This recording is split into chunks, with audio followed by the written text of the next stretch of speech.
Hi, this is Nick Marriage and CJ Beatty, and we are the Motivational Nugget Podcast. Here at the Motivational Nugget Podcast, we are about inspiring the aspiring athlete and entrepreneur on their path to greatness. Here with CJ Beatty. CJ, you started out going to school at North Carolina A&T. Just talk about the process and going into being drafted. Well, I was fortunate enough to get a full scholarship. Coach S.U.S.C.R.I.B.E thought it was a great idea for me to come play there, and we was holding out, waiting for, NC State, Elon University to come back. They were trying to put money together to form a great scholarship for me to come play for them. But S.U.S.C.R.I.B.E called me one day. He said, you know what, I think this guy deserves it, so let's give him a full scholarship. And it was all baseball money, so I didn't have to worry about it going anywhere else or pulling from it, or will it be available next year, He said it's all baseball money, and every year that I'm there, it's going to be available to me, so I didn't have to pay for anything. Did you go all 4 years? I didn't go all 4 years. I went my junior year. I came out for the Major League draft. And you were drafted by the Cardinals, correct? Yep, St. Louis Cardinals, 26th round. Talk about the process of going into rookie ball all the way up into ending up now with the Frontier League. It's been quite the journey, I would say. You go from working hard in college to getting all the first team awards, to trying to position yourself to get drafted. I accomplished that feat. Then you go from playing rookie ball. I went to extended spring training my next year, and I went all the way from extended spring training to high A in Palm Beach County. And then next year, I guess I got off to a slow start in spring training. The Cardinals didn't agree with that, and they said that they wanted their college guys to move a little bit faster through the organization. I didn't agree with that, but that's what they told me in my exit meeting. And then I found myself a home in Edinburgh, Texas, in the United League. And now I've been playing independent baseball since 2011. Let's go back to when you were released. Just take us into that moment. You go into the door, they tell you that you come out. What is that feeling? What are you feeling about baseball? What are you feeling about your future? Talk about that low moment. I mean, every day I think about it. Every single day I think about how I got released. It was something that you really don't want to relive. But it also was the beginning of me and my motivational speaking career, because I could have went two ways with that. I could have said, you know what, forget baseball. I'm not going to play baseball ever again. I don't want to even look at baseball. But one thing that it did, it opened up a new, I would say, animal when it comes to the mental toughness side of that. And that's one thing I realized I was missing when I got released. But on the day I got released, man, I walked in. It was the end of spring training. I walked in and I didn't see my name on the active roster. And I was sitting there looking at the board, and I was staring at it for a good 2 to 3 minutes, trying to run through my mind, why am I not on the active roster? It doesn't make any sense. Then I walked around the corner, went into the locker room, and the mood in the locker room was like death, almost. It was very quiet. Usually the Latino guys or the Latin guys are very rambunctious in the morning, talking loud Spanish, music's playing. But I walked through the door that day and it was very, very quiet. Still unsure about what's going on. I didn't know if maybe I missed a curfew or something, maybe I was suspended. I didn't know. I just didn't think that I was getting released until I got to my locker. Nobody was making eye contact with me. Usually people talk to me, I'm kind of like the life of the party, but nobody made eye contact with me.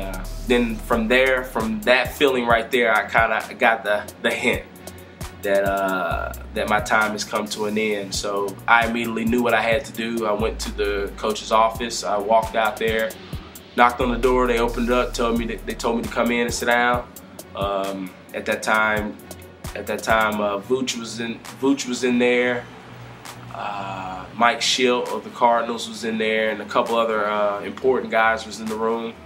And they started, they told me that they typically like their college guys to move a little bit faster through the organization. They told me I got off to a slow start in spring training, and unfortunately the way the numbers crunched down, that there was no more room for me. And then, you know, that was my release day. CJ, you're talking about being a college player, and the Major League Baseball draft just took place a few weeks ago. You talked about being selected in the 26th round, and right now is an exciting time for a lot of college players and even high schoolers signing their contracts. They don't think about what we just talked about here with being released. Mm-hmm. Looking back on that, what advice would you give some of the college players and high schoolers who, in reality, maybe 2 years, 3 years down the road, they're at this dead end? I would say, well, one thing I did learn, you know, after you get past the bitterness of being released, you do evaluate everything. And I do say that if I could go back, I would do a lot more studying the game from a mental aspect, making sure I do the little things correct, you know, the showing up early, the leaving late, the hustling out every ball, even when you pop up, ground out to the pitcher, just show the love of the game. Don't just wait for a base hit to show hustle. You know, show that you love the game. Yes, sir, be there, be an accountable teammate, do the little things correctly all the time, and I feel like that's really what's going to separate you and elevate your game and make you valuable even when you're not hitting. Now, also talk about the process, because you mentioned earlier you go from being the best player, you're at North Carolina A&T, you're the top player there, and then you go to the Cardinals organization and you're middle of the whole draft selection. Talk about that mindset. You're saying, looking back on, you know, study the game more. What other advice would you give other players who were the big fish in a small pond to now, all right, there's hundreds of players within an organization and you're just kind of in the middle there? One advice that they gave us when we showed up was to create a system of somebody that's in your position at a higher level. You might want to take them by the side and say you're going to shadow them, or if they don't give you permission to shadow them, you better copy everything that they're doing. If somebody, like, for example, if you're an outfielder that just got drafted and you know a guy that might be in AA or AAA in spring training or something like that, it's good that you stick around them and copy every one of their moves, because they're there for a reason. And obviously, if they made it to the AA, AAA mark, that means that particular team sees them filling out a major league uniform one day. So I think that you need to, you know, like they always say, success copies success. So find somebody that's successful and go straight out there and do what it takes to be successful. So looking at your role right now with the Washington Wild Things, has that carried over in a sense? Have you taken any young players to show them, you know, here's what life's like, here are the lessons I've learned, and, you know, here you are in the position today where you're leading the Frontier League in home runs? Oh yeah, for sure. I mean, everything that, like I said, is kind of a bittersweet thing, but everything that I didn't do with the Cardinals is what I'm doing now. And it's like the recycling thing, you know, with me being looked at as a veteran now in the game, as soon as a rookie comes, I always pull them to the side when I see them doing something that a scout might not like. And I'll tell them, I'm like, hey, this is what you need to do. Do less of this, do more of this. You know, you have the opportunity. You know, you're very young, you're coming in, you got all the intangibles, you have the potential and the upside. But at the end of the day, these little things matter. You know, these little things is what's going to get you over the top. So it really falls back to, you know, appreciating what you have, controlling what you can control. I feel like that's a huge thing with baseball, you know, not just adapting to the different leagues, the different systems, where you are in the lineup, you know, where you're playing in the field, but really controlling what you can control, showing up early, leaving late. You know, what are some of the things that you do with your team that helps you guys, you know, get to the next level as a team? I think mentally, one thing that we as a team, I mean, we're still in first place right now. We're big on expectations. We're very big on, we don't care what your jersey says. We don't care how well the pitcher's ERA looks. We just say we're coming in and we're coming to win. You know, you got to expect it. That's from a team standpoint, but as an individual too. As an individual, you got to get in that box and you expect to get a base hit. When you get on that mound, you have to expect, and I think that's one thing that separates us right now from other teams in the league, is that we expect good results. You know, we put in the time, we hang out on and off the field, and we put in so much time working with our hitting coach, pitching coach, and our manager that we know whatever you put in is what you're going to get out. So we come in every day, and that's one thing that we say, and that's that word that we always talk about before we take the field. Guys, expect to win. We always give each other fist pumps. We do our secret handshakes and everything like that. But we always, before we take the field, at home or on the way, on the road, we say, expect to win. CJ, in regards to the article that was posted on our website the other day, we talked about perception versus reality with the league. And the league is actually, it's very competitive. And you see today there's a lot of current Major League players that once played in the Frontier League. What's one thing that the casual baseball fan should know about the Frontier League? I would say the first thing that comes to my mind all the time is to let people know that we're not getting a lot of money to play this game, if anything, to play it. We play this game, number one, because we love it, and we want an opportunity to make big money one day by playing in the major leagues. And that's what a lot of people don't understand if they don't really follow minor league and independent baseball, is that you don't make good money until you make it to the TV. You know, and I just want a lot of people to understand that just because we got a lot of fans in the stands, you might, because on average we get about 2,000 to 3,000 people to come out there on a Friday or Saturday night, but we don't see none of that money. The owners do. We're that's why they call it the farm system. We're almost like livestock. You go get you some prize cattle and let them perform. But the Frontier League is a great league that has a lot of great talent in it. But at the end of the day, it's whether you do it at the right time or not. Whether you do it at the right time or not, and just take advantage, like he said, you just got to control what you can control. And following up with that, CJ, last year was obviously a very successful year for you on the field, being named one of the top players by Baseball America and Independent Baseball. Before we're talking in this interview here, we were talking about your approach and how you can't be content with the same approach time and time again. So for some of our listeners in our audience who are having success, you realize that other teams are going to be making changes to the way they pitch to you, or to the way you hit. You're seeing a lot in baseball right now with shifts. How do you change your mindset, or what's your approach to the game when you're at the top and everyone's trying to find different ways to break you down? Goes back to controlling what you control. If they're not going to throw you a fastball, you can't get mad and call them out. Hey, throw me a fastball. That's the nature of the beast. When Barry Bonds hit 70 that year, I'm pretty sure it wasn't all on fastballs. He had to make an adjustment. Nobody was just giving Mark McGwire, Barry Bonds, Sammy Sosa, these home run King Griffey Jr.'s fastballs down the middle of the plate. They had to make an adjustment. They had to learn how to hit off speed over the fence. They had to learn how to, when they did get that one fastball, because on average, a great home run hitter only gets 3 to 4 fastballs a game.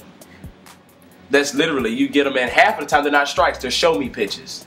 So that's one thing I had to learn this year, being a marked guy in the league, that when I do get a fastball and a strike, you better not miss it. And that's one thing that I take pride in with my showing up early. I work with my coaches on cleaning my swing up so I don't miss fastballs, because I'm not going to get a lot. But it's easier said than done to not get frustrated with that, though. Yeah. And that's always the part where you can prepare someone as just as possible. But when that moment comes, like you said, you get 3 fastballs and maybe one of them's a decent pitch. Mm-hmm. What advice can you give, though, outside of just, keeping level-headed and realizing this is how it's basically the only advice, because like they said, you're hitting a round ball with a round bat and you're trying to hit it squarely. On paper, it's impossible, really. So the only thing you can't control is your mental approach. Just staying positive. Staying positive is it, because like I said last night's game I actually struck out, and I couldn't figure out why I struck out. I felt like I should have mashed the baseball, but what you got to do is just control what you control, give it 110%. Keep working, and it ain't stopped me, because I'm getting ready to leave and go work out early right now to make sure I don't miss another fastball, but that doesn't mean that it stops my effort. You just keep showing up with that plan with your hitting coach, keep studying your swing, and just keep chipping away. For the kid who's trying to improve, let's break down your swing. What is one thing? Is it hitting off of a tee? Are you better in live? I know a lot of hitters have different ways to improve their swing or to change it up. For the kid that's stagnant and doesn't really know what to do with his swing, what is one drill, something that you could give him? I feel like the best thing that you could do, because a lot of kids these days, you know, with the economy the way that it is, they have both parents working, you know, odd hours, and both parents not being home a lot. Best thing that you can invest in your child or in yourself as a player is a tee. Because that tee right there is going to be right there, and you can create a swing. You can adjust it for the high pitch, adjust it for the low pitch, low and away. And what you can work on, what I like to do is, I watched Albert Pujols before he got traded take countless and countless hours and hours swings off of a tee daily before every game. This man I'm talking about takes close to 1,000 cuts before every game off of a tee, because he's trying to create repetitive the perfect swing. He's trying to emulate a perfect swing every time. And one thing that he said when he spoke to us, he said that the tee will minimize how many times you swing and miss and how many foul balls that you hit in a game. Because you're going to emulate. The more you keep doing over and over again that perfect swing and trying to get that perfect line drive straight to the back of that net. Straight to the back of that net. If you can continue to do that over and over again, he said he guarantees that you will have less foul offs, less strikeouts, and more balls put hard in play. So the advice that I can give is invest in the tee and hit nothing but line drives over and over again right up the middle. Yeah, so in the inside pitch, you can put it out on your body. Exactly. Down the middle, you can bring it back. Outside, you can bring it back. And you should know by now what you struggle with when it comes to hitting. I know right-handed, and I hope the Traverse City Beach Bums are not listening to this, or any other teams in the Frontier League. But I know right-handed, I struggle a little bit with hard and in. So I always work every day on staying closed and putting that tee on the inside corner and work on driving line drives there. Left-handed, it's the same thing. Inside, hard and in, I kind of get too long, so I have to shorten my swing, and I put the tee out front so I can learn how to get the head of the barrel out. But the thing about it is, it's that tee. That tee work right there is just going to always get it. All right, now let's end it with the motivational nugget. You know, kind of falling back on the article with perception versus reality, and realizing what you have and what you can do with right now. I really think that everybody, regardless of what it is that you're passionate about, I don't care if it's baseball, I don't care if it's a sport, your job, whatever it is that you're passionate about, I think you hit it on the head, Nick, when you said control what you can control. You can't get wrapped up into the X's and O's, the chalkboards, what my coach is thinking, what my boss might be thinking, or something like that. You just control what you can control, and that's your effort. For the guys that play a sport, you might not be able to control your results, but you control if you run hard, you control if you work hard in the weight room, you can control how much emotions or encouragement you can give as a leader. You know, those are things that you can always control that nobody can take from you.